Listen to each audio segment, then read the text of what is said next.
What do you think is the number one thing that people misunderstand about using firearms on set?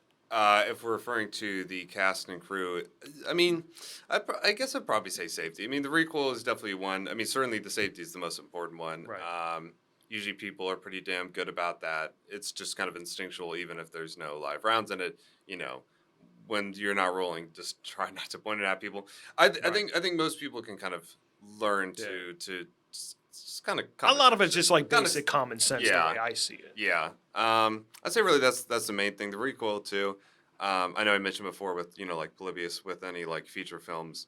If you have the time, I certainly would like to take the actors out to like the range and fire real guns so they can at least familiarize themselves with recoil and certain like manuals of operation and stuff like that to make them a little bit more convincing. You know, any actor, if it's going to be a good enough film, they want to familiarize themselves with the character, with whatever they're doing, try and do things like extracurricular when they're not on set that applies to the character. That's certainly one of them, Yeah. you know. So I think it's just the issue. good homework. Yeah, I think the issue is like with ever since Russ with Alec Baldwin, people are just very hesitant into using actual firearms, and I think the main issue was like there shouldn't have been any live rounds to begin with. Yeah, the thing too with it's so silly because it's such an easy thing to deal like that could have just easily been prevented. Basically, it's insane that they brought actual live rounds. It's just like I have no fucking idea why they did that. I mean, because it's like I forget the term. It's something called like Swiss cheese theory, right? Where like obviously Swiss cheese has a hole,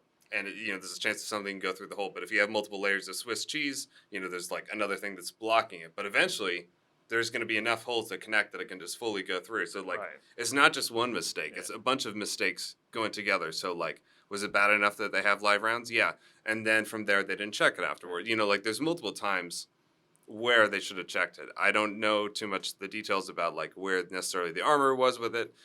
Did they get the case right? Sure. I don't know. There were, I actually, so part of doing homework, actually, I'd recommend both of you to watch. There's a documentary about Rust on YouTube. It's called The Last Take. And it details out all the information that we know as of now. And actually, it's funny, that's the only question that has not been answered and still is yet to be answered of how live rounds like got on. Right. Well, I mean, And for the people at home, I would know this, but like for the people at home, how distinguishable is a live round to like a prop one?